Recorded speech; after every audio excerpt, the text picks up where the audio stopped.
Assalamualaikum. Hai Rek, ketemu lagi bareng aku Desi di Black Diary. Di video kali ini aku akan membawakan satu cerita kiriman dari Mbak Leni. Halo Mbak Leni, terima kasih ya atas izin yang telah diberikan sehingga aku bisa membawakan cerita kamu di YouTube Black Diary. Aku mau tanya nih sama kalian. Kalian pernah dengar nggak tentang cerita-cerita dari orang-orang yang lahir di malam satu suro, atau mungkin yang melahirkan anaknya di malam satu suro?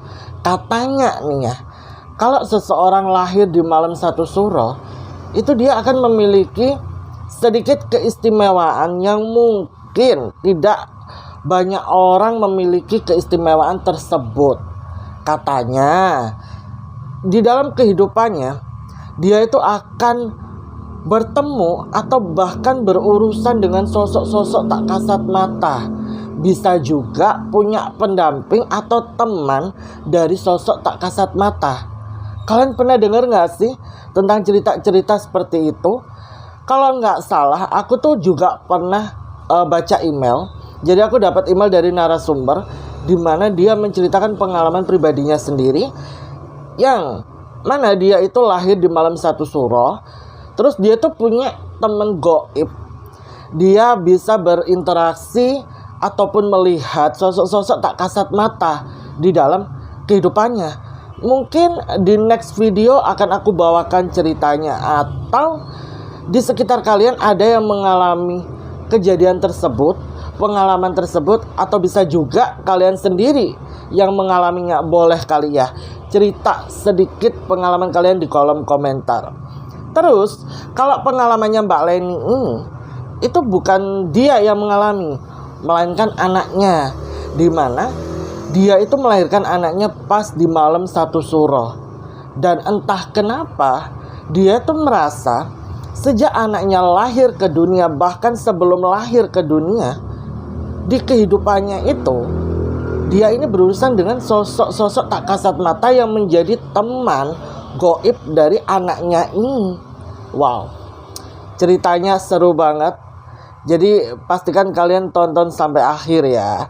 Ya udah kalau gitu, karena kita udah sama-sama penasaran dengan ceritanya Mbak Leni, gak usah kelamaan di intro. Mari kita langsung masuk saja ke ceritanya.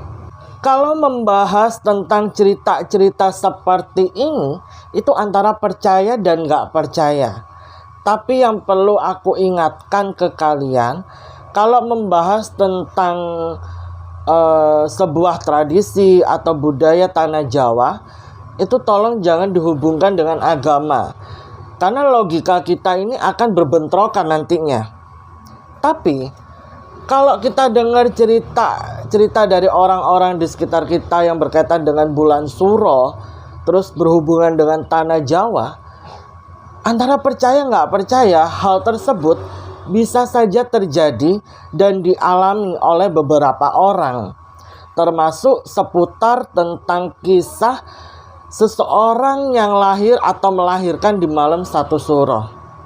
Banyak banget cerita yang berkembang, katanya mereka itu memiliki keistimewaan atau sesuatu yang spesial gitu dalam dirinya. Kalau dia ini itu bisa berinteraksi dengan sosok tak kasat mata yang selalu dia jumpai.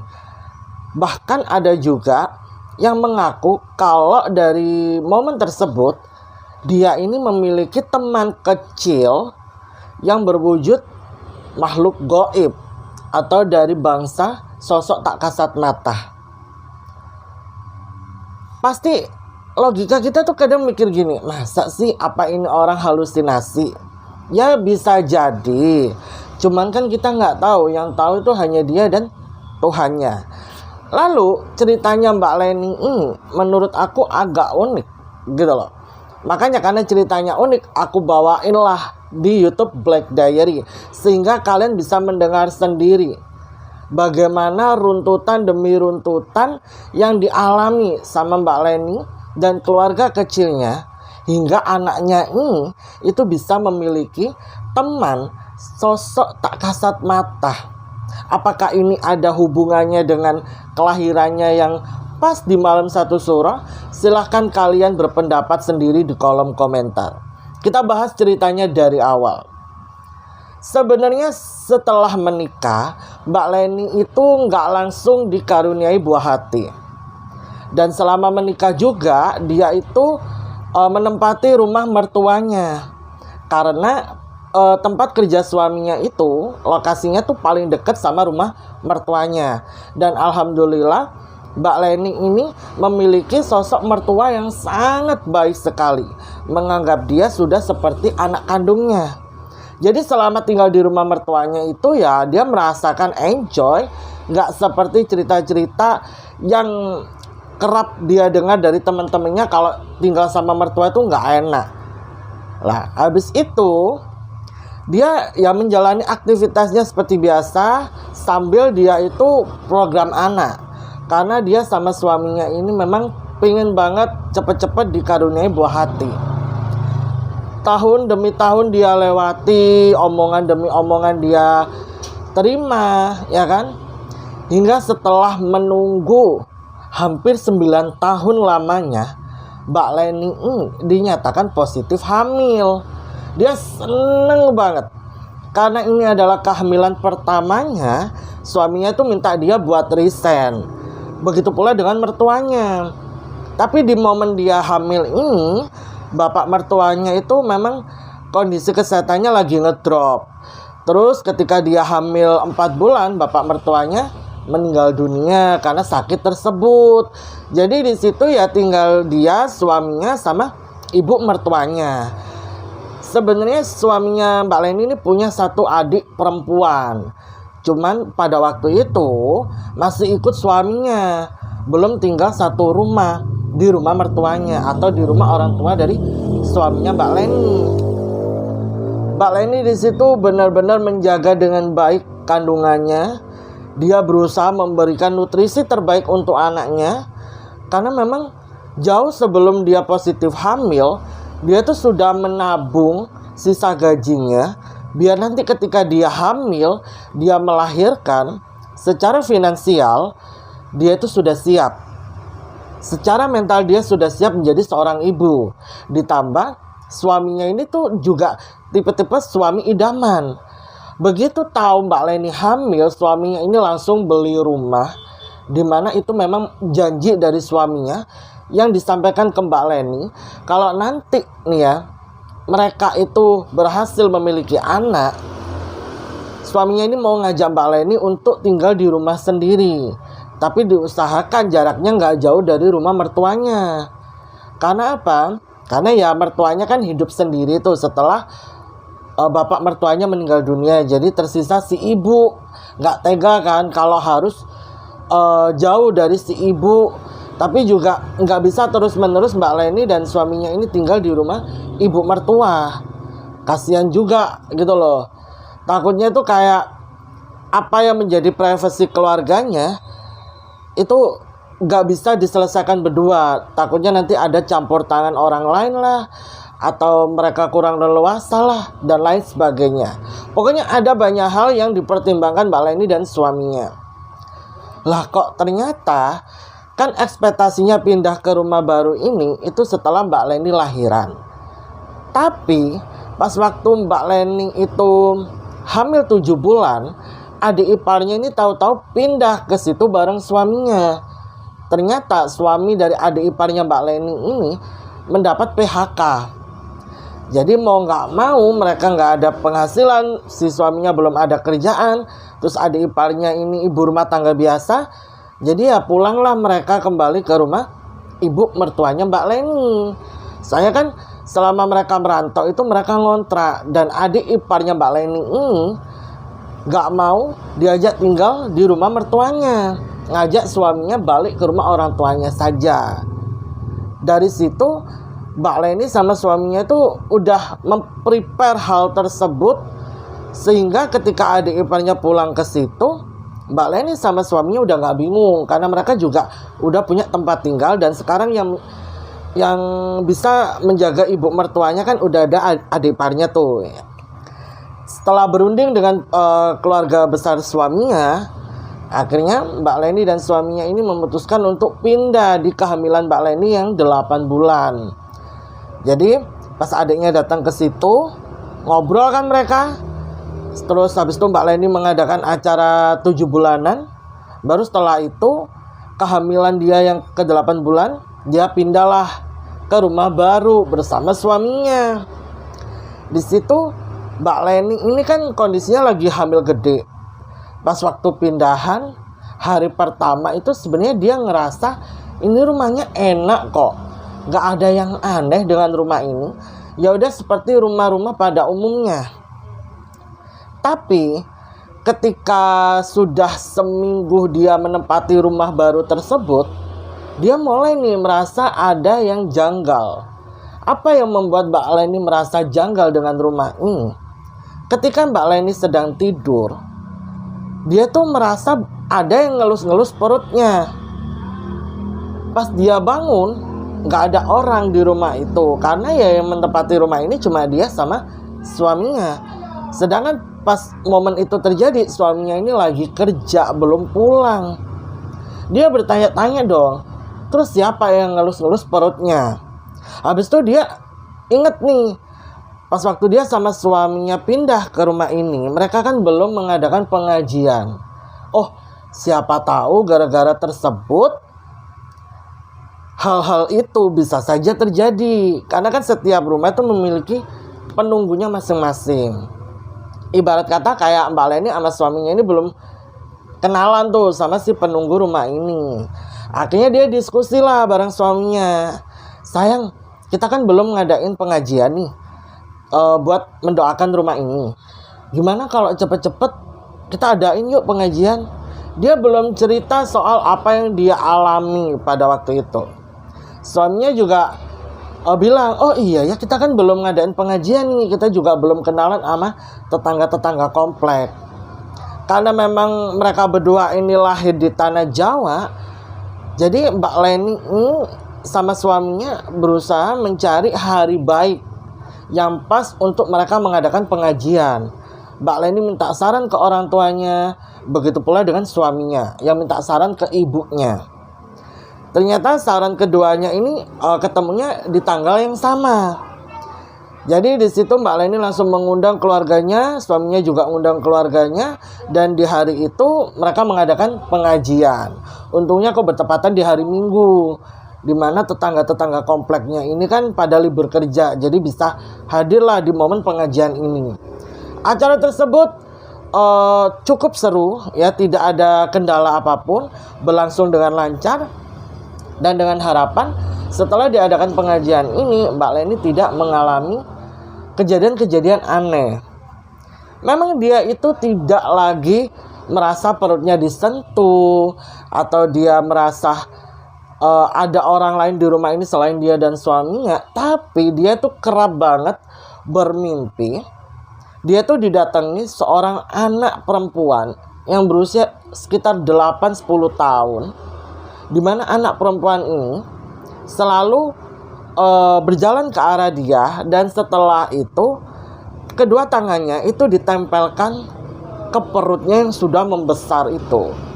Sambil dielus, terus sesekali anak perempuan ini menempelkan telinganya ke perutnya Mbak Leni sambil berkata, "Wah, adiknya gerak.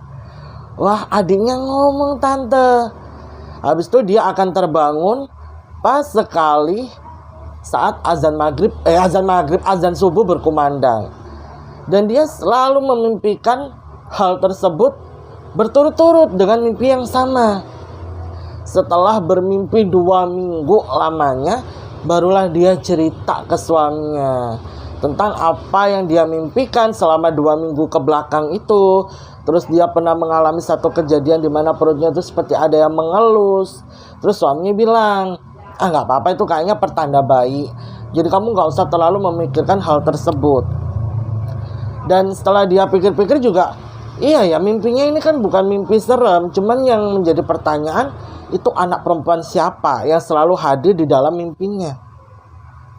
Dan anak perempuannya tuh cantik banget. dia itu selalu datang dengan rambut ikalnya yang dikunci 2. Terus dia itu pakai dressnya itu berwarna kayak krim, perpaduan krim dan coklat. Dia tuh selalu datang tanpa menggunakan alas kaki, terus dengan senyuman yang sangat khas sekali, dimana kedua pipinya tuh ada lesungnya. Sampai Mbak Leni tuh berdoa kalau anaknya perempuan wajahnya mirip-mirip lah sama anak itu karena lucu banget.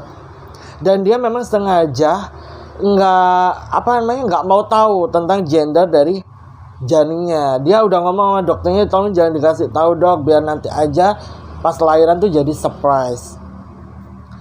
Dan dia masih memimpikan hal tersebut sampai ada satu waktu di mana dia itu mimpi dia lagi pulang belanja, dan dengan kondisi ini hamil gede.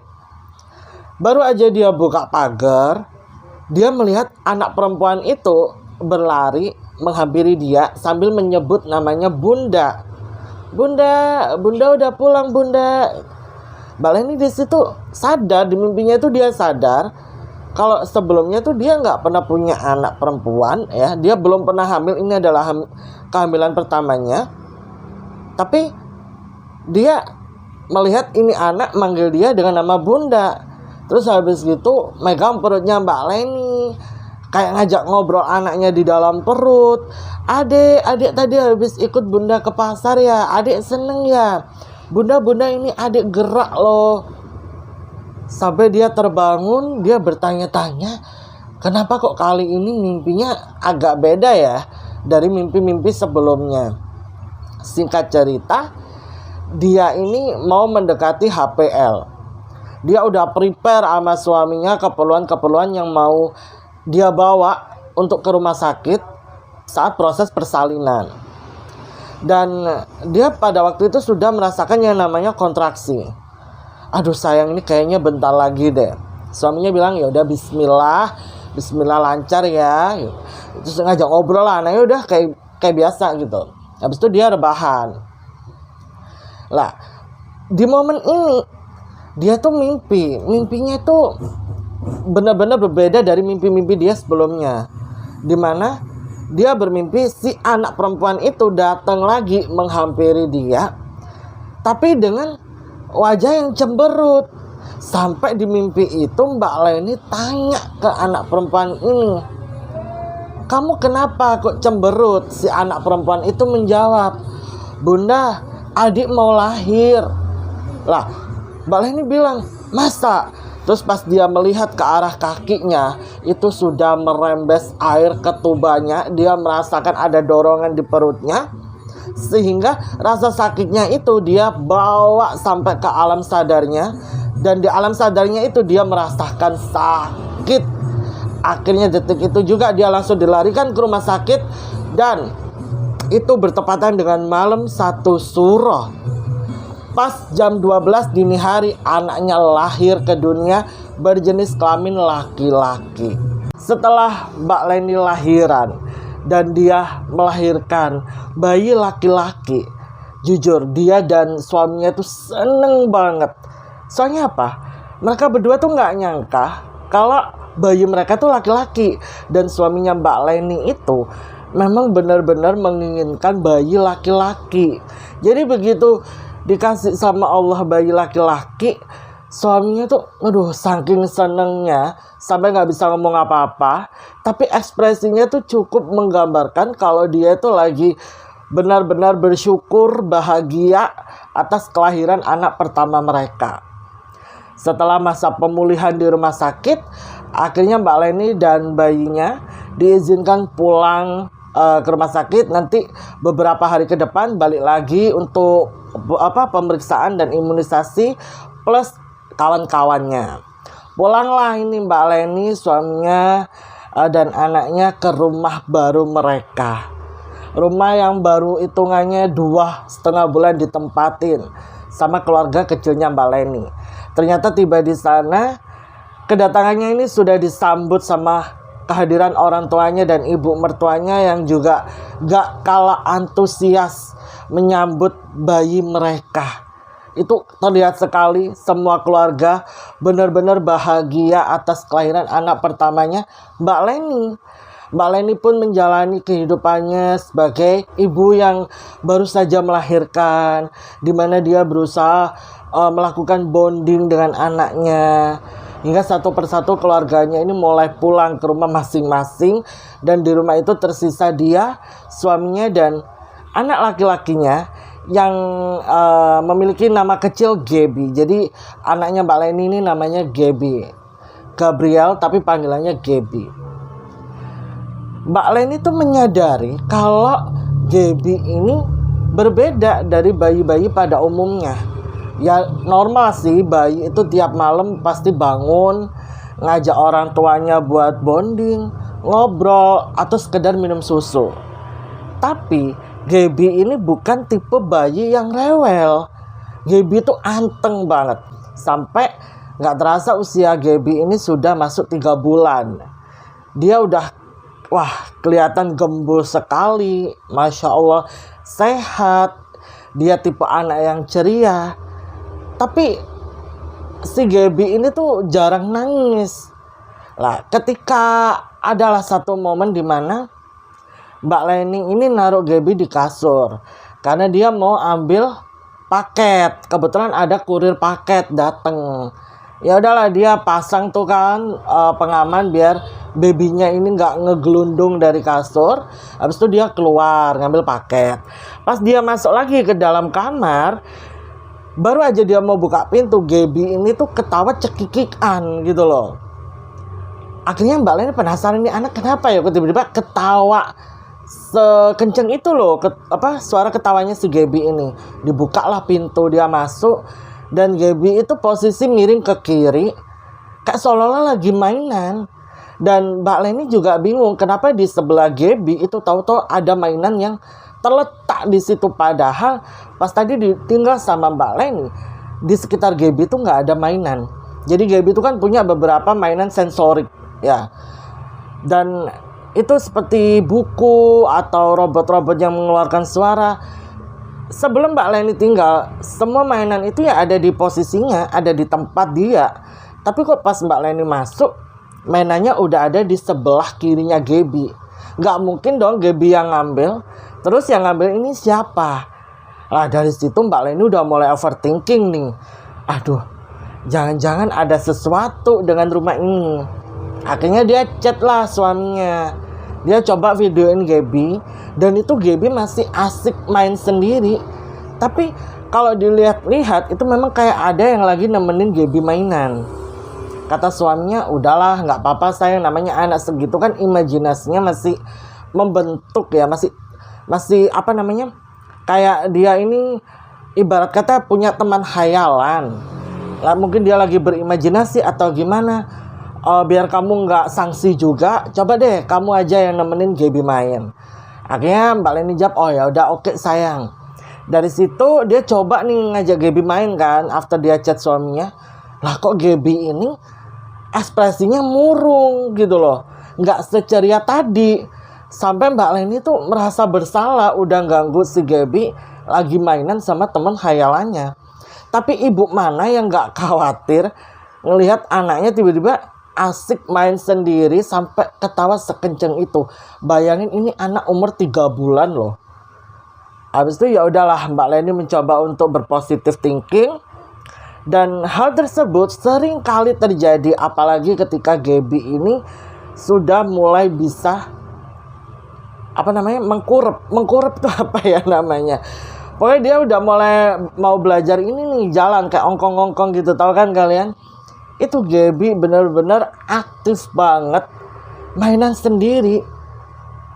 Lah dari situ Mbak Leni udah mulai ada rasa kecemasan nih ya kan. Dia sharing dong bareng suaminya, sayang ini Gaby gimana ya, kok dia lebih seneng mainan sendiri ketimbang aku temenin, kata Mbak Leni. Suaminya jawab, masa sih?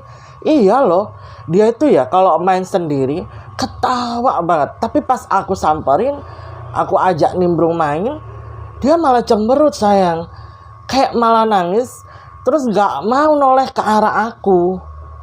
Abis itu kadang nih ya, aku tuh ninggalin Gaby di kamar. Kayak aku mau ke kamar mandi atau aku mau ke dapur ngambil air atau ngambil botol susunya Gaby, itu kan nggak ada mainan di sekitarnya Gaby. Tapi tiba-tiba pas aku masuk lagi nih ke dalam kamar, ada lagi dong yang mainannya. Itu siapa yang bawa mainan itu di dekat Gaby? Bahkan ya ketika Gaby udah berhasil aku tidurin nih yang, tiba-tiba dia bangun, terus ada mainan di sekitar dia. Kan kamu tahu sendiri kalau Gaby waktunya tidur, mainannya aku jauhkan. Yang aku bener-bener takut banget. Dari situ suaminya ngasih saran, ini daripada kamu penasaran, kita pasang CCTV aja. Soalnya kan aku juga lagi repot-repotnya kerja nih. Oh ya, boleh. Dari situ mereka akhirnya pasang CCTV tuh. Ada 3 titik yang dipasangin CCTV, yaitu di ruang tamu dan ruang keluarga. Jadi ruang tamu dan ruang keluarga rumahnya Mbak Leni itu terhubung jadi satu, nggak ada SCAD. Habis itu satu CCTV ditaruh di dalam kamar, satu lagi ditaruh di area dapur yang sorotannya tuh mengarah ke pintu belakang. Udah dipasang CCTV, dan CCTV itu bisa terhubung ke ponselnya Mbak Leni maupun suaminya. Mbak Leni benar-benar udah excited ya kan. Penasaran dia kenapa kok si Gaby ini lebih seneng main sendiri ketimbang dia temenin. Sampai ada satu momen dimana Mbak Leni ini ada tamu dia. Dia tinggalin Gaby lah di dalam kamar. Gaby waktu itu tidur, dia baru aja selesai nyusu. Pas Mbak Leni keluar, ternyata temennya kan yang datang. Ngobrol lah bentar mereka, ya kan. Habis itu Mbak Leni bilang gini ke temennya, bentar ya, aku ambilin air minum dulu. Sebelum dia ke arah dapur, dia itu ngelihat dulu ke arah kamar, ya kan, mastiin kalau Gaby itu masih tidur. Ternyata pas dia cek, Gaby ini masih tidur. Oh ya adalah, Gaby masih tidur, memang waktunya si Gaby ini tidur siang. Habis itu dia berjalan ke arah dapur, ngambilin minum temennya. Dia balik lagi lah ke temennya. Ngobrol lah mereka di situ. Temennya juga tanya, Gaby mana? Bentar ya, Gaby masih tidur. Soalnya temennya ini kan memang datang ke situ niatnya buat nengok bayinya Mbak Leni. Baru ada waktu, saya temennya ini kan merantau keluar kota. Ini mumpung ada waktu libur, mainlah ke rumahnya Mbak Leni. Pengen ketemu Gaby. Lah kok pas momennya ini si Gaby waktunya tidur siang, jadi temennya disuruh nunggu. Temennya nggak keberatan, ngobrol lagi lah mereka di situ. Sampai temennya Mbak Leni tuh bilang begini, Len, diem bentar deh. Kenapa? Begituin kan sama Mbak Leni. Diem dulu. Sampai di situ temennya bilang begini, Len, itu suara anak kamu ya? Suara anak aku? Iya, itu ada suara bayi ketawa-ketawa, Len. Mbak Leni coba memfokuskan telinganya. Dan memang iya ada suara bayi ketawa-tawa. Plus Mbak Leni yakin banget ini suara Gaby. Sampai akhirnya Mbak Leni bilang gini ke temennya, iya tuh Gaby udah bangun. Bentar ya. Lah kok temennya ini ngekor dari belakang. Pas Mbak Leni buka pintu, Gaby itu kan sebelum Mbak Leni buka pintu, Gaby itu masih kedengeran ketawa-ketawa tuh di dalam kamar. Dan pas Mbak Leni buka pintu, Gaby tiba-tiba diem. Terus dia menjatuhkan mainannya, nangis. Mbak Leni bingung. Lagi dan lagi dia dibuat bingung. Ini kenapa mainannya tiba-tiba muncul di depannya Gaby. Terus Gaby kan tadi tidurnya tuh pules banget. Kenapa bisa terbangun? Lah di situ temennya Mbak Leni langsung ngambil Gaby, nenangin Gaby. Sekaligus first time kan dia ketemu sama Gaby. Lah Mbak Leninya sendiri langsung ngambil ponsel. Dia ambil handphonenya, dia ngajak temennya yang ngegendong Gaby itu keluar balik ke ruang tamu. Terus dia cek lah ponselnya dia, ya kan. Dia cek, dia tunggu, lihat nih Gaby masih tidur. Sampai Mbak Leni ya di kamera CCTV itu menangkap ada sosok anak kecil yang berusia sekitaran 8 tahun, kalau nggak 9 tahun nih ya. Itu tiba-tiba masuk ke dalam kamarnya Mbak Leni, nembus dari arah dinding. Kalau dihubungkan, dinding itu adalah dinding dari dapur. Tiba-tiba muncul aja dari dinding, terus mendekat ke arah Gaby, ngelus-ngelus Gaby, itu Gaby masih belum bangun. Habis itu si anak ini berjalan ke arah rak mainannya Gaby. Dia ngambil beberapa mainannya Gaby, terus ditaruh di dekatnya Gaby. Dia naik ke atas kasur dan dia ngelus. Maksudnya dia tuh nggak jahat sama Gaby. Dia ngelus-ngelus Gaby sampai Gaby ini bangun. Terus Gaby kayak ceria banget ketemu sama si anak perempuan ini. Barulah di situ Gaby mainan sama anak ini. Terus gak berselang lama, Mbak Leni masuk kan bareng temennya itu. Si anak perempuan itu lagi dan lagi nembus ke arah tembok yang sejaran atau searah sama dapur. Lalu Gaby nangis kan di situ. Mbak Leni langsung bilang gini ke temennya, kamu pegang Gaby dulu ya, aku mau cek dapur nih gitu. Dia ceklah ke arah dapur. Kalau dihubung-hubungkan kan berarti si anak itu nembusnya ke tembok ini. Sedangkan di balik tembok kamarnya Mbak Leni yang arah dapur itu ada kulkasnya. Masa anak ini masuk ke dalam kulkas, dia bukalah kulkasnya. Ada. Habis itu dia ceklah ke arah CCTV. Dia cek CCTV yang dapur tuh. Dia benar-benar perasaan itu kayak gitu kan. Dan itu saksinya temennya Mbak Leni. Habis itu dia play dan dia melihat si anak perempuan itu habis nembus tembok, dia nembus kulkas, dia terbang nembus ke arah pintu belakang. Habis itu Mbak Leni udah nggak ngelihat lagi anak ini. Akhirnya di situ Mbak Leni telepon suaminya. Dia bilang ke suaminya, sayang coba kamu cek CCTV. Coba kamu cek. Akhirnya suaminya ikut ngecek. Suaminya malah ngechat balik ke Mbak Leni dengan tanya begini, itu anak siapa? Mbak Leni hanya jawab, aku nggak tahu. Jangan-jangan selama ini Gaby itu ditemenin main sama si anak ini. Tapi kok bisa ya di rumah kita ada hantu anak kecil? Terus suaminya ngejawab, benar-benar aku tanya temenku dulu, siapa tahu temenku punya solusi. Ya boleh sayang. Akhirnya udah nih temennya Mbak Leni tuh sampai gak dibolehin pulang dulu. Mbak Leni bilang, kamu jangan pulang dulu ya, tunggu suamiku pulang, baru nanti kamu pulang deh, aku pesenin deh ojek online. Ya temennya Mbak Leni kan kenal nih ya sama Mbak Leni tuh karakternya gimana. Yaudah aku temenin deh sampai suami kamu pulang. Sampai suaminya pulang sekitaran jam 4 sore. Terus suaminya itu bebersih dulu. Barulah nyamperin Mbak Leni sama temennya di ruang tamu. Suaminya Mbak Leni bilang begini, sayang, ini temen aku ada kenalan Ustadz. Dia nawarin kalau Ustadz ini buat datang ke rumah kita, terus rumah kita ini diruqyah. Kamu setuju nggak? Oh ya nggak apa-apa, boleh. Udah nih, deal kan, dipanggilin Ustadz. Sekitar 2 hari setelahnya, itu kan hari Minggu. Suaminya Mbak Leni juga libur kerja kan. Ustadz tuh dipanggil lah ke rumah. Terus ibu mertuanya juga ikut ke rumah, diantar bareng adik iparnya. Di situ mereka menyaksikan Pak Ustadz ini meruqyah rumah barunya Mbak Leni dan sang suami. Pak Ustadz itu berjalan menuju ruangan demi ruangan sampai Pak Ustadz ini bilang begini, ini insya Allah rumahnya sudah bersih.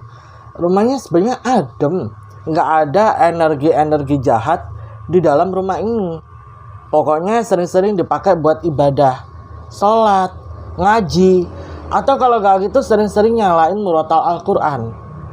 Dan kalau saya lihat nih ya dari video rekaman CCTV kamu, kayaknya sosok hantu ini tuh nggak jahat. Dia hanya hantu anak kecil pada umumnya yang butuh teman main. Dia hanya anak kecil yang kesepian. Cuman saya masih belum tahu tentang cerita dari si anak ini. Kenapa dia sampai seperti itu? Ya udah Pak, kalau gitu terima kasih. Mendengar hal itu, Mbak Leni, suaminya maupun semua keluarganya merasa tenang nih, ya kan? Tapi di lain sisi Mbak Leni juga masih dilema.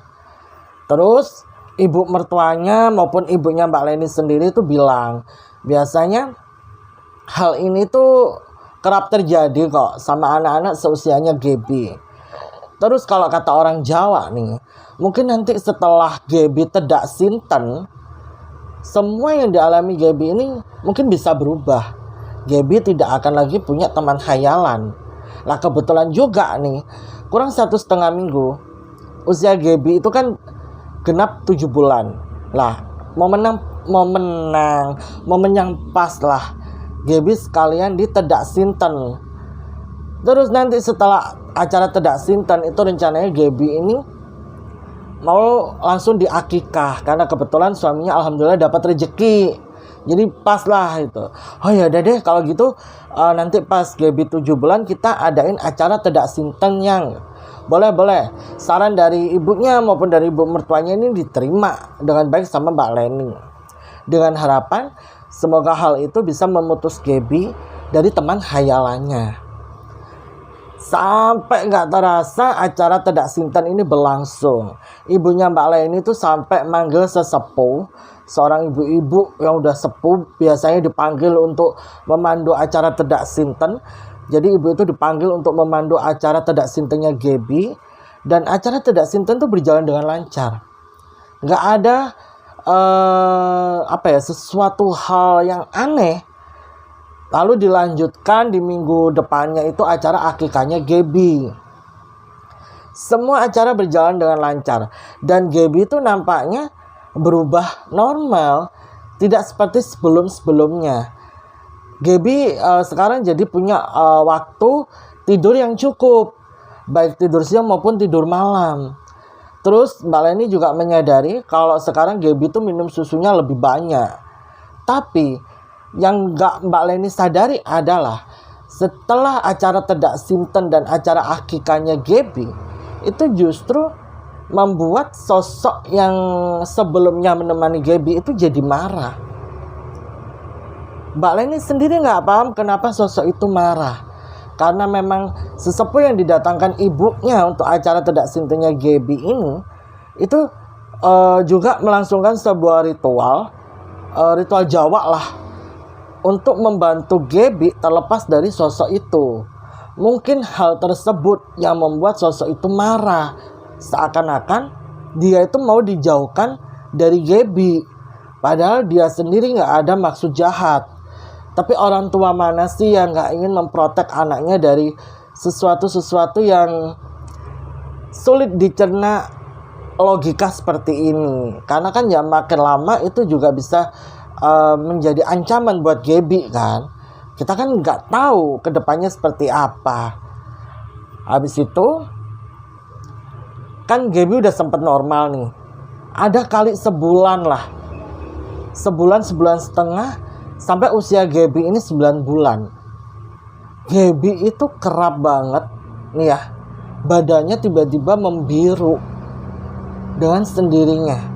Udah dibawa ke dokter. Dokter bilang ini mungkin hanya kelelahan. Apakah Gaby ini kelelahan berlatih berjalan? Soalnya Gaby ini udah mulai terantanan gitu loh. Dia mulai aktif banget. Dia pertumbuhannya tuh lebih cepat dari anak-anak seumurannya. 9 bulan dia udah terantanan. Terus tiba-tiba muncul biru-biru nih di badannya.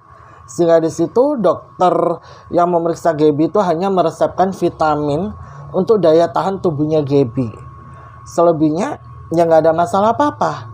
Sampai vitamin itu habis, memang biru-biru di badannya Gaby itu hilang, tapi muncul lagi. Karena pengalaman sebelumnya dokter bilang kalau nggak ada yang aneh atau Gaby ini nggak ada penyakit apa-apa. Akhirnya Mbak Leni ini konsultasi lah sama ibu mertuanya dan orang tuanya Mbak Leni sendiri. Terus mereka memberikan solusi, alangkah lebih baiknya Pak Ustadz yang waktu itu datang meruqyah di rumah mereka dipanggil kembali. Siapa tahu nanti Pak Ustadz ini bisa dapat jawabannya. Dipanggil lagi lah Pak Ustadz itu ke rumah, ya kan? Dilihatlah itu badannya Gaby. Terus Pak Ustadz ini bacain doa. Habis itu beliau menyelupkan shawl ya, atau sering biasa dipakai sama ustadz-ustadz tuh loh. Itu celupkan ke air yang tadi udah dibacain doa, diusapkan ke badannya Gaby, dan biru-biru yang tadi ada di badannya Gaby itu tiba-tiba hilang dengan sendirinya.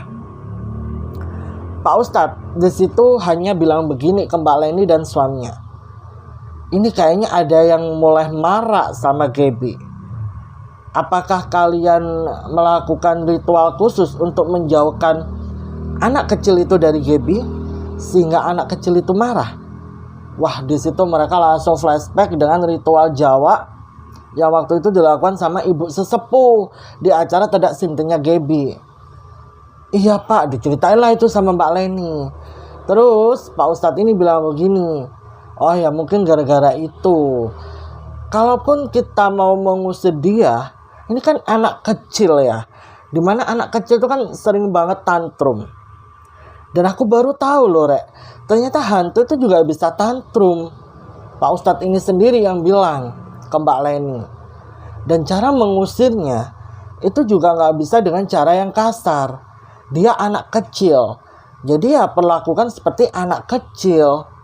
Jadi caranya tuh gak bisa saset gitu. Secara tidak langsung, kemungkinan cara yang diambil Mbak Leni dan keluarga itu sedikit salah dalam memisahkan Gaby dan teman khayalannya ini. Habis itu Mbak Leni tanya, terus gimana Pak? Gak apa-apa, mungkin sering-sering dampingi Gaby dan jangan terlalu lama ninggalin Gaby sendiri. Kalau sholat, ya udah sholat aja di kamar sambil nemenin Gaby. Oke nih, ya kan Mbak Leni coba. Dan semuanya alhamdulillah berjalan dengan lancar. Sampai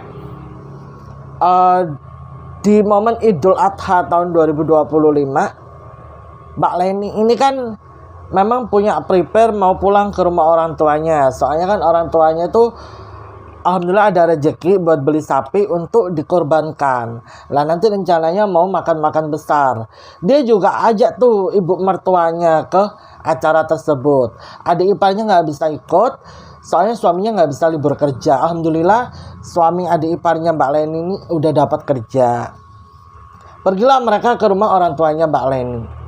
Baru aja masuk mobil nih kata Mbak Leni ya, si Gaby tuh udah rewel banget, nangis, nggak mau diajak, kayak kakak.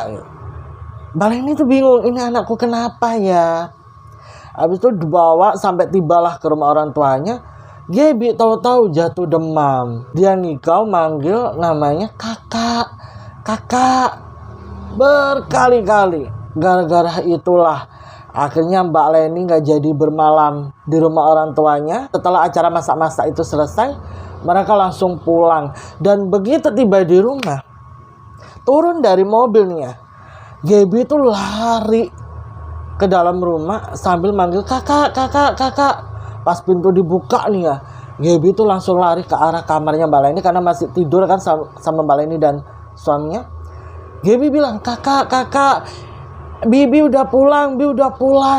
Dan pas waktu Mbak Leni pegang badan anaknya, suhunya normal dong, nggak demam. Lalu di situ Mbak Leni berpikir gini, aduh, jangan-jangan anakku ini udah dibuat nyaman sama si hantu itu sampai nggak bisa aku ajak pergi dari rumah ini. Wah, makin lama kan makin bahaya nih. Ketika Gaby lagi tidur, adalah satu momen dimana Mbak Leni itu ngecek CCTV. Gaby itu tidur di kamar, dia di ruang keluarga sambil nonton TV kan. Dia cek HP-nya. Suaminya lagi bikin mie tuh di dapur. Dia cek, pas waktu di momen menit keberapa gitu, Mbak Leni itu ngelihat ada bayangan anak kecil mondar-mandir ngitarin kasurnya. Terus gak berselang lama Gaby bangun, tapi dia gak bersuara. Di situ Gaby hanya menunjukkan respon kepalanya ngangguk-ngangguk, kayak dinasehatin gitu loh. Terus Gaby balik tidur. Habis itu si anak kecil ini mengarah ke arah CCTV sambil bilang gini. Mbak Leni di situ langsung merinding, dia teriak-teriak manggil suaminya. Suaminya datang tuh sampai gelagapan, kenapa?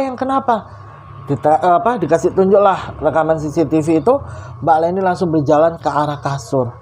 Karena itu momennya itu nggak berselang lama lah dari momen Mbak Leni menghampiri Gaby ke dalam dalam kamar. Dicek anaknya tidur pules banget gitu. Kayak nggak ada yang aneh sebenarnya dari Gaby. Cuma yang jadi pertanyaan, ini hantu anak kecil perempuan ini siapa sih sebenarnya? Terus Mbak Leni kan mulai khawatir tuh. Dia deep talk lah bareng suaminya. Dia bilang gini ke suaminya, yang kamu masih ingat gak pas waktu momen Gaby ini masih bayi, masih baru aja lahir. Gaby itu kan gak rewel ya, kayak bayi-bayi yang lain. Memang ada sih beberapa bayi itu yang rewelnya gak rewel banget, kayak Gaby gitu kan gak rewel banget ya. Kalau dari cerita teman-temannya itu yang udah pernah hamil, udah pernah punya bayi, ngurus bayi, anak mereka tuh kalau masih usia 1 sampai 3 tahun nih, 3 tahun, 1 sampai 3 tahun, 1 bulan sampai 3 bulan itu masih rewel banget tiap malam. Sedangkan Gaby itu nggak pernah rewel. Aku cerita ke teman-temanku nggak ada yang percaya, yang katanya aku ini cuma pengen anakku unggul, padahal enggak kan kamu tahu sendiri kan. Nah terus yang sebenarnya tuh ada yang aneh.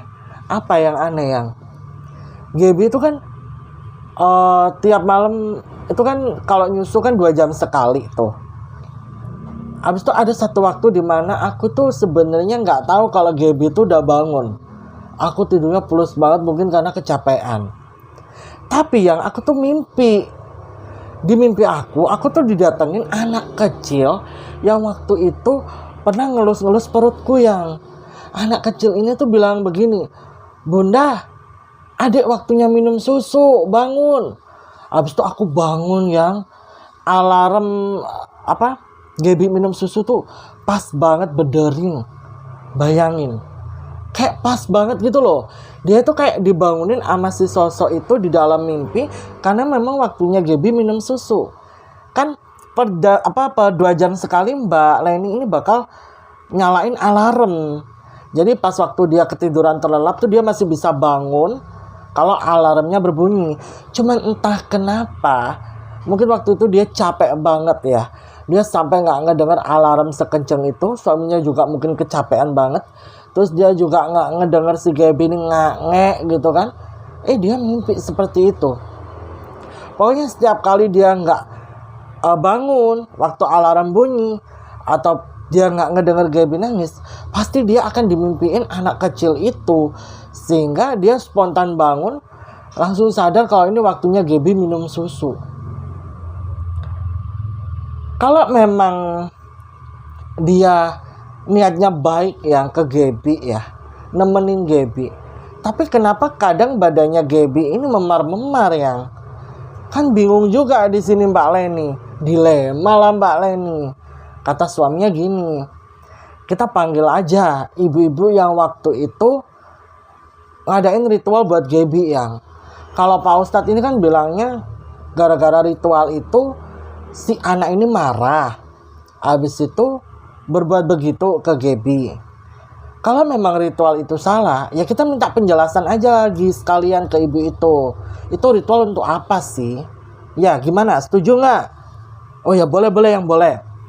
Akhirnya singkat cerita, setelah mereka diskusi ini bareng orang tua mereka, dipanggillah si ibu sesepuh itu, diantar langsung sama orang tuanya Mbak Leni.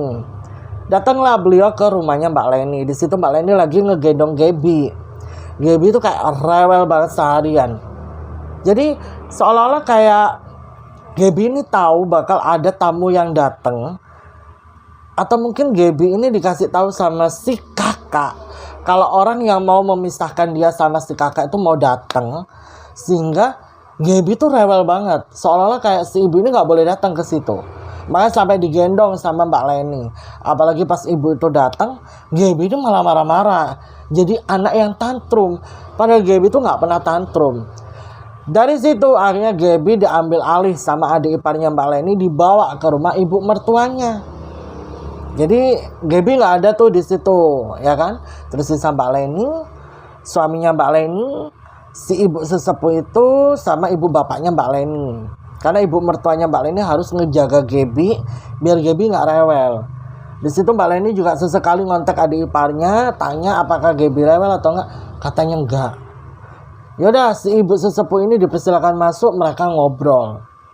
Pertama yang membuka pertanyaan adalah suaminya Mbak Leni.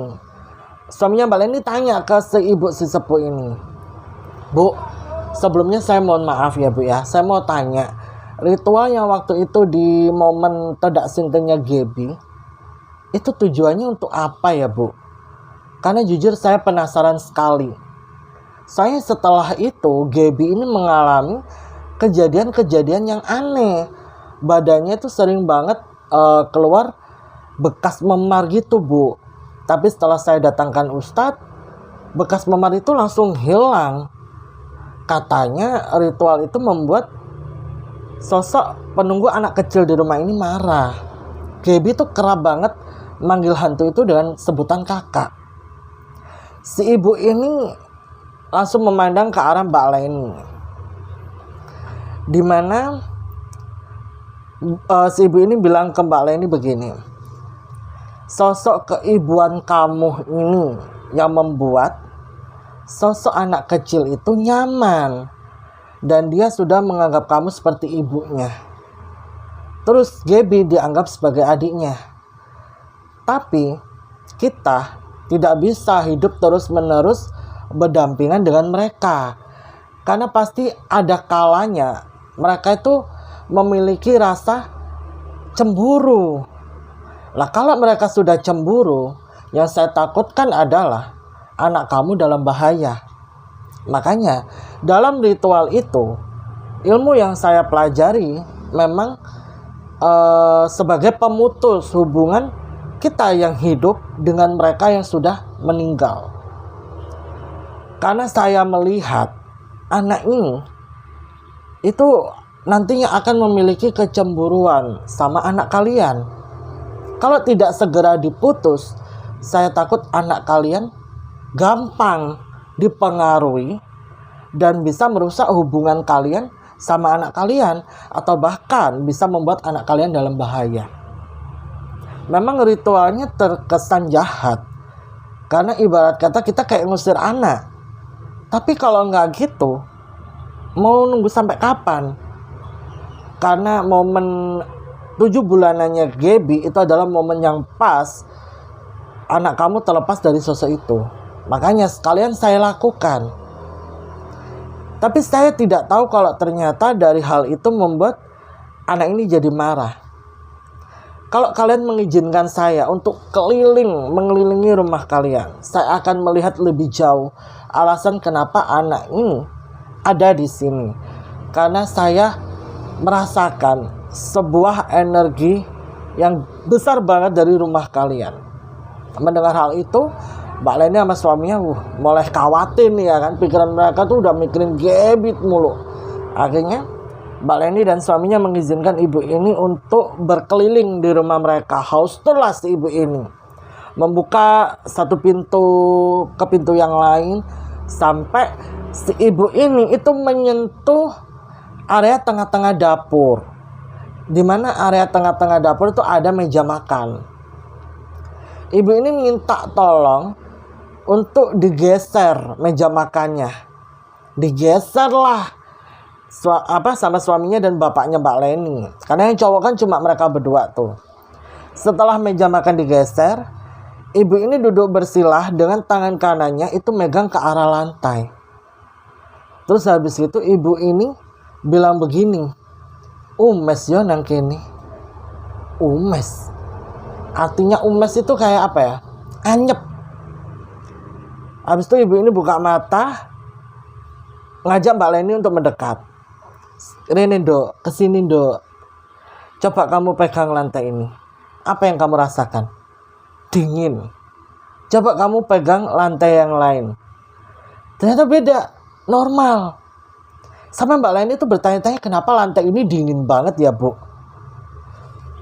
Akhirnya mereka kembalikan lagi lah itu meja makan ke posisi semula. Ibu ini ngajak semuanya untuk kembali ke ruang tamu. Setelah mereka kembali ke ruang tamu, ibu ini mengeluarkan 2 dupa dari dalam tasnya. Terus habis itu dupa itu dinyalakan. Minta izin dulu kan ke Mbak Leni dan suaminya. Udah dapat izin dinyalakan, ibu ini megang dupa itu begini, kata Mbak Leni, sambil duduk bersilah. Jadi beliau nggak duduk di kursi, melainkan duduk di lantai sambil bersilah. Sampai semuanya tuh ikutan duduk di lantai. Habis ibu ini bersilah, tangannya tuh kayak getar terus gak berhenti-henti. Lalu adalah sekitar 20 menit nih ya, hening sambil ngelihat si ibu itu tangannya bergetar. Ibu itu akhirnya buka mata. Dupanya tuh sampai jatuh. Ibu ini lemes. Ditanya dong sama Mbak Leni, ya kan? Kan dikasih minum dulu tuh, habis itu ditanya, kenapa Bu, ada apa? Ibu itu mematikan dupanya, terus minta sama suaminya Mbak Leni untuk menaruh 2 dupa ini di tengah-tengah halaman depan rumah mereka. Jadi kayak ditancepin aja gitu. Habis nancepin itu balik lagi kan ke ruang tamu, ibu ini baru cerita. Setelah tenangan lah mungkin beliau ya. Ibu ini bilang, kalau anak itu adalah anak yang tidak diinginkan sama orang tuanya. Dan ibu ini tanya ke Mbak Leni dan suaminya. Dulunya sebelum jadi area perumahan ini, dulu area teman. Area ini area apa? Suaminya Mbak Leni ngejawab, dulu ini kayak area lapangan gitu Bu, ya tanah kosong. Sampai akhirnya di tahun setelah COVID itu ada kayak orang yang bangun perumahan itu development, apalah itulah ya, developer atau apa, itu mau bangun perumahan di area sini. Tapi perumahan itu nggak langsung laku, kata suaminya Mbak Leni. Nggak langsung laku Bu, saya aja baru ngebeli rumah di sini tahun 2023. Waktu itu kan Mbak Leni melahirkan anak pertamanya, ya kan? Terus area perumahan ini tuh awalnya tuh sepi, nggak ada penghuninya. Dan rata-rata penghuni di situ adalah teman-temannya suaminya Mbak Leni. Jadi si ini yang punya perumahan itu sampai minta tolong ke suaminya Mbak Leni buat melariskan perumahan ini biar laris terjual, karena rumahnya bagus, lokasinya strategis. Terus listriknya juga bagus, airnya juga lancar. Nggak tahu kenapa kayak lama lakunya gitu loh. Pas suaminya beli rumah di komplek ini pun baru sekitar 6 rumah yang dihuni, padahal total tuh ada 20 unit. Baru 6 rumah, 7 rumah sama rumahnya Mbak Leni ini. Barulah di situ suaminya Mbak Leni ini menawarkan ke teman-temannya, laku lah, dan sisa sekitar 3-4 rumah yang memang belum terisi. Habis itu si ibu sesepuh ini melanjutkan ceritanya. Kalau dulunya di tanah yang kosong ini, di lahan tanah yang sebelum dibangun area komplek perumahan, itu sebenarnya sudah ada penunggunya. Dan penunggunya itu wujudnya adalah sosok Genderuwo dan Wewe Gombel. Hal tersebut disetujui bukan setujui, kayak diiyakan sama suaminya Mbak Leni. Kenapa kok suaminya Mbak Leni ini mengiyakan? Karena katanya suaminya Mbak Leni, kemungkinan yang disampaikan sama si ibu sesepuh itu ada benernya. Soalnya ada 2 pohon di area belakang komplek itu yang gak boleh ditebang. Bahkan sampai Gaby umur 2 tahun mereka sudah menempati rumah itu dari tahun 2023 sampai tahun 2025. Pohon itu masih ada, yaitu 1 pohon beringin yang sudah tua usianya. Satu lagi itu pohon kapas, pohon kapuk, tahu kan kalian? Itu nggak boleh ditebang. Kata orang tua di daerah situ, jangan ditebang. Kalau ditebang nanti bakal ada malapetaka. Karena si orang tua sesepuh di kampung tersebut itu sudah tahu tentang sosok Genderuwo atau Wewe Gombel yang menempati area situ. Dan dulunya 2 sosok ini itu kerap menghantui warga. Akhirnya dibuatlah kesepakatan di mana mereka tidak boleh mengganggu warga, tapi mereka akan dibuatkan rumah. Ya di 2 pohon itulah rumah mereka. Soalnya selama mereka berkeliaran, mereka tuh suka banget menculik anak-anak kecil yang ada di situ. Terus pas ditemukan, ada yang dalam keadaan selamat dan ada yang tidak. Kalaupun yang selamat, itu mereka nggak bisa bicara. Untuk mencegah hal itu berlarut-larut, makanya dibangunlah pohon sebagai rumah mereka. Dan saat area itu dijual nih sama pemilik tanahnya, mau dibangun area perumahan, orang tua sesepuh di kampung itu hanya berpesan jangan menebang 2 pohon tersebut. Terus ibu sesepuh kembali melanjutkan ceritanya.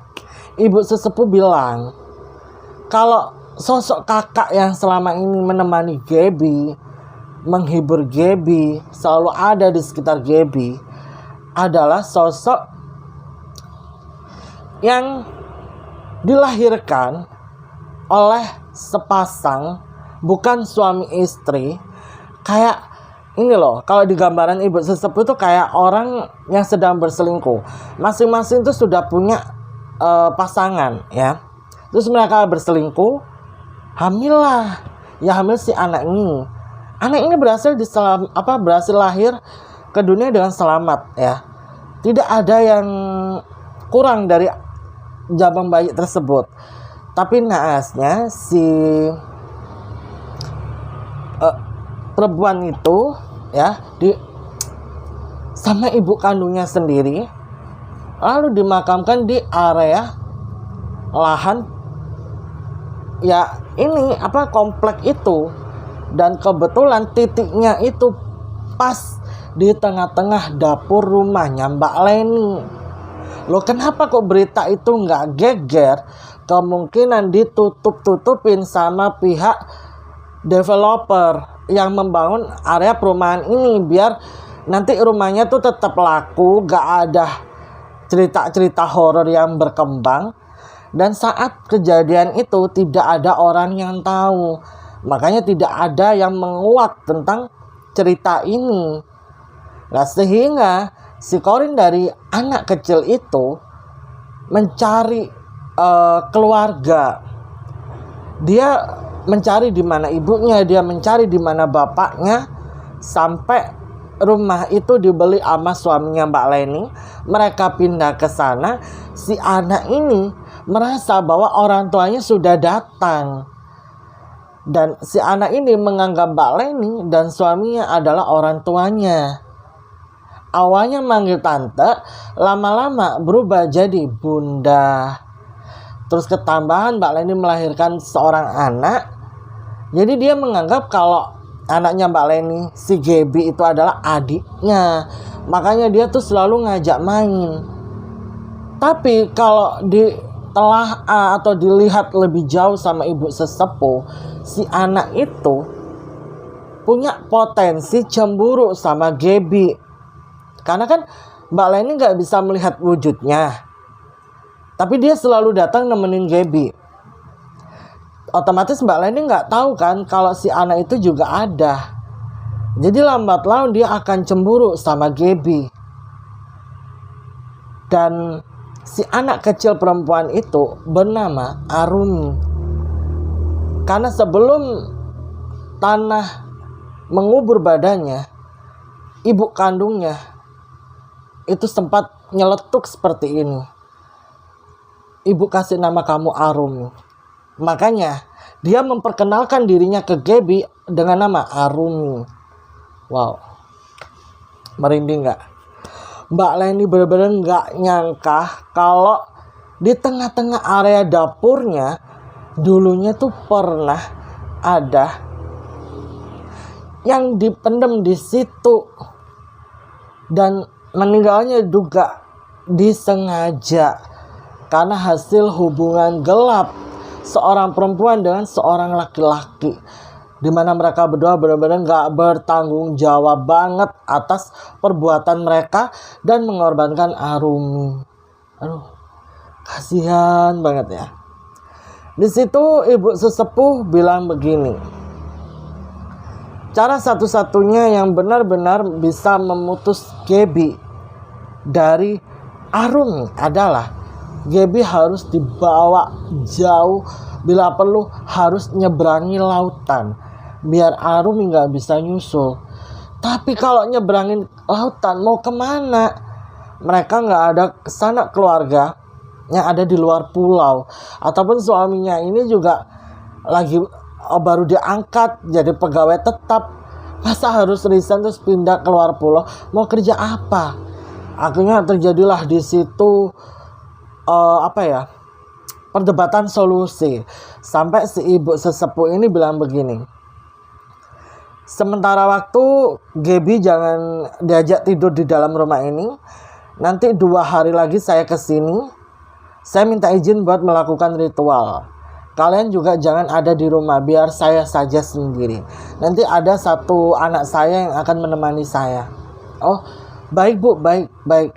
Yaudah, dari situ Mbak Leni langsung ngemasin baju-bajunya Gaby. Baju-baju dia juga takut nih tinggal di rumahnya. Dan sejak pertemuan pertama dengan ibu sesepuh itu, Mbak Leni sama suaminya tidurlah di rumah mertuanya. Jadi rumah itu kosong. 2 hari setelahnya Mbak Leni dihubungin sama anaknya ibu sesepuh kalau mereka itu udah datang di depan rumahnya Mbak Leni.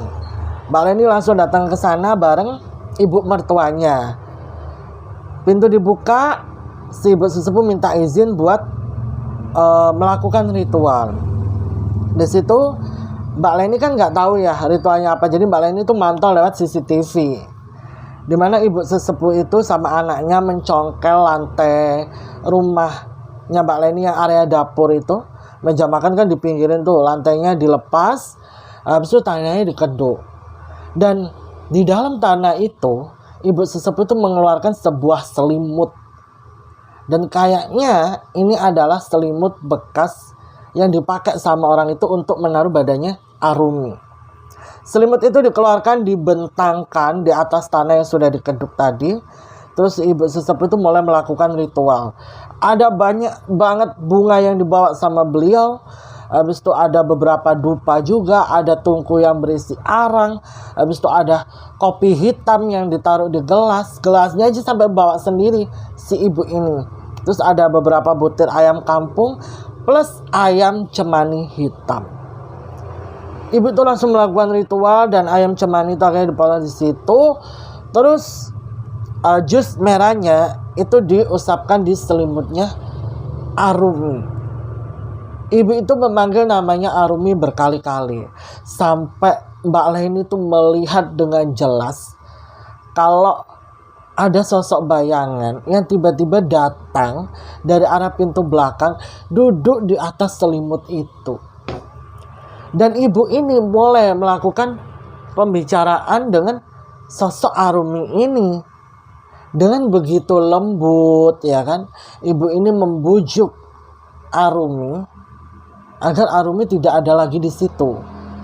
Yang Mbak Leni dengar ya dari CCTV itu, si ibu ini bilang begini, Dok, ikut Simba ya, nanti Simba rawat kamu, jangan di sini, kasihan adikmu, dan itu bukan orang tuamu.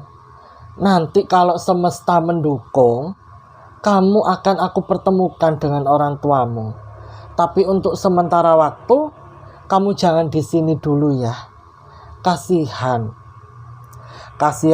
adik yang kamu ganggu, kasihan orang tuanya. Mereka akhirnya nggak bisa mendapatkan ketenangan tinggal di rumah ini. Kamu kan anak baik, jangan jadi anak nakal. Bukan di sini tempatmu. Nanti Simbah sempurnakan, tapi ikut Simbah dulu ya. Terus gak tahu apa yang terjadi, bayangan itu tiba-tiba masuk ke dalam kendi yang dibawa sama ibu sesepuh. Jadi ibu sesepuh itu bawa kendi yang terbuat dari tanah liat. Kendi bundar biasa kayak vas ini lho. Bukan yang ada corongnya buat minum gitu, enggak. Akhirnya kendi itu atasnya ditutup sama kain merah yang bertuliskan aksara Jawa, lalu ditali nggak tahu apa ditali nggak tahu sama apa, entah sisian bambu atau anyaman apa nggak paham, pokoknya ditali pakai itu. Habis itu anaknya ibu sesepuh itu datang lagi ke situ, tanahnya diuruk. Terus selimut yang ditemukan di dalam tanah itu dibawa juga sama ibu sesepuh, dimasukkan ke kantong kresek hitam plus kendi tersebut. Habis itu udah ditata, dibersihkan sama mereka, meja makan diletakkan kembali. Terus si ibu ini keliling mengelilingi semua area rumahnya Mbak Leni itu dengan membawa tungku yang berisi arang, atasnya ada dupa. Terus segini, nggak tahu dia sambil baca apa karena nggak kedengeran di CCTV. Pokoknya kayak gini. Mari Mbak Leni ditelepon, dan itu berlangsung hampir 1 jam kata Mbak Leni. Mbak Leni datang bareng ibu mertuanya. Kebetulan juga suaminya pulang kerja agak awal, sengaja memang soalnya penasaran gitu kan. Si ibu sesepuh ini pamit pulang dan bilang kalau Arumi sudah bersama sama mereka. Ibu sesepuh ini juga ngomong, ini kemungkinan dalam waktu 3 hari ke depan anakmu itu bakal jatuh panas. Ya wis, ibarat kata kayak dia itu tahu kalau dia dipisahkan sama temannya. Anak kecil kalau udah punya teman akrab terus dipisahkan tuh kan pasti panas. Gak usah khawatir. Setiap kamu mendengar azan maghrib berkumandang, kamu ambil air dalam gelas, pusarnya dia itu kamu celupin. Terus kamu celupin 3 kali, berapa kali, minumkan ke anaknya. Nanti demamnya akan turun dengan sendirinya. Kalian pasti pernah dengar juga kan, kalau orang tua kalian atau kalian-kaliannya tinggal di tanah Jawa itu, nanti kalau anaknya udah pusarnya udah pupa ya, jangan dibuang, disimpan. Lek anaknya panas nanti dikasih minum air celupan pusar. Pernah dengar nggak? Kalau aku sih iya, jadi pusar anakku tuh gak boleh dibuang. Katanya tuh manjur untuk menurunkan demam mereka. Tapi lek saiki yo sekarang terus gede kak manjur lek butuh obat. Cuman waktu kecil tuh pernah dulu demam. Demamnya tuh kayak demam bukan yang disebabkan imunisasi atau dia sakit, enggak. Tiba-tiba dia demam aja, kayak kena sawan gitu loh. Dicelupin itu ya mari gitu loh. Tapi kalau habis imunisasi atau lagi benar-benar sakit, ya harus dibawa ke dokter. Jangan terlalu mengandalkan hal-hal seperti ini karena ya kurang efektif juga gitu kan. Ya udah nih ya kan. Udah dikasih omongan seperti itu, ibu sesepuh pamit pulang. Dan benar aja, setelah balik pulang ke rumah itu memang gak ada yang aneh.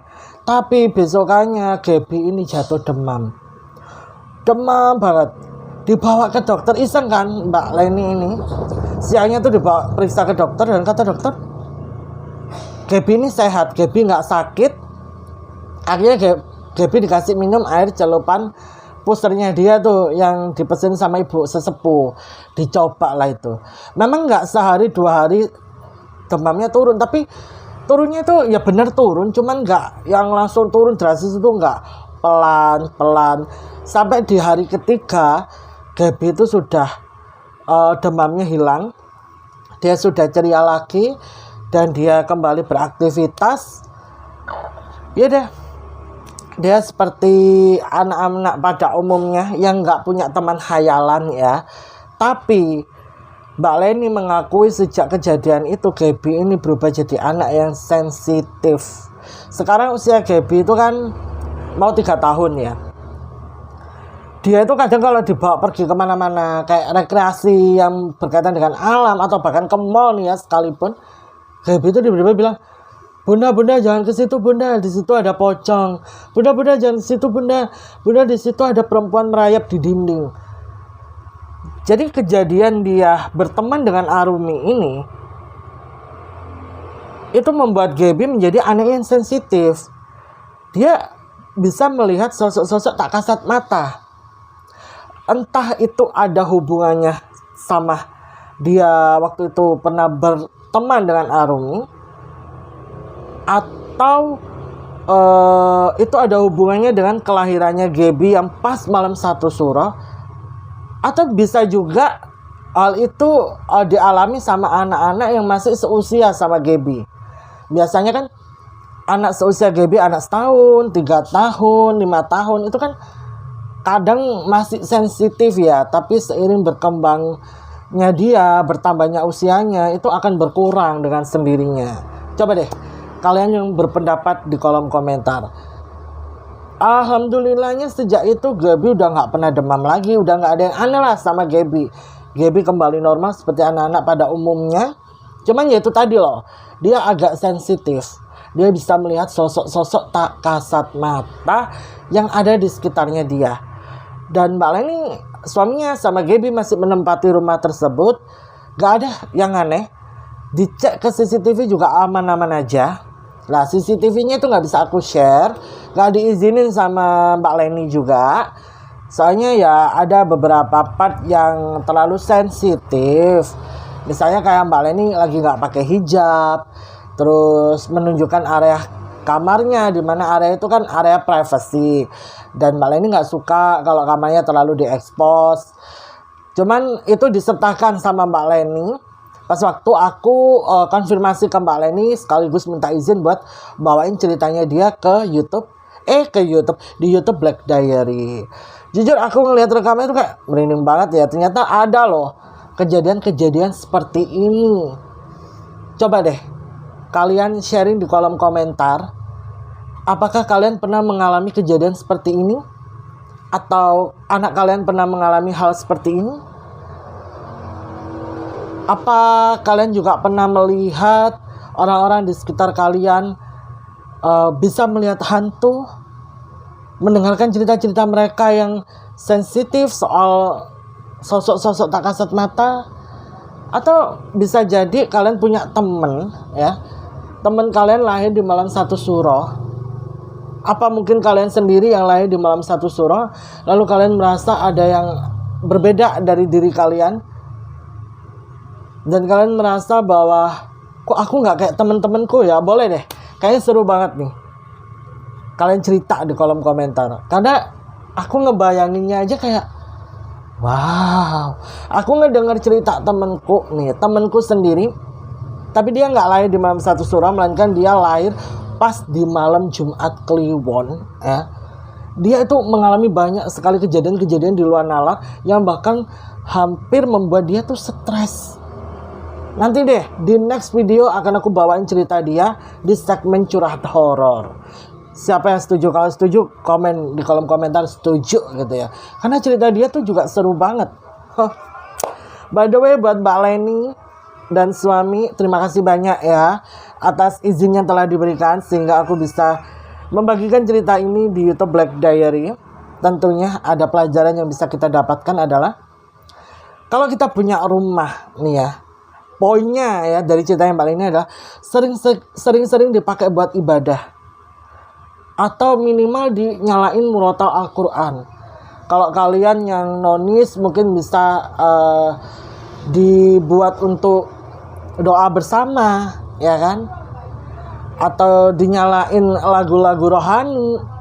Biar energi yang ada di dalam rumah ini yang awalnya negatif itu pelan-pelan bisa sinkron dengan energi kita yang menempatinya, ya kan? Karena di setiap rumah itu sejatinya ada penunggunya, cuman kadang kita itu agak songong gitu loh. Terus terjadilah kejadian-kejadian yang kadang nggak bisa dicerna dengan akal logika, kayak nggak masuk akal gitu loh. Tapi terjadi. Kita berusaha untuk naif, tapi kalau dilihat faktanya sulit untuk mengelak, iya kan? Coba deh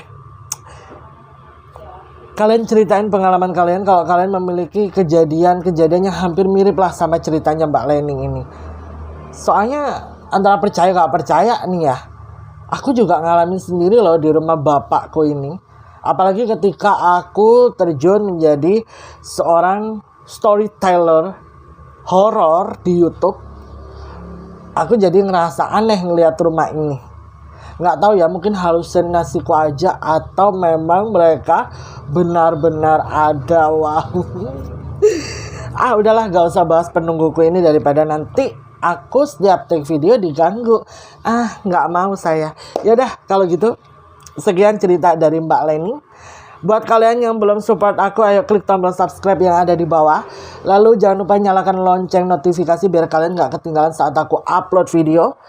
Tulis pendapat kalian di kolom komentar atau sapa aku aja di kolom komentar biar aku makin semangat lagi ya buat video untuk menemani hari-hari kalian.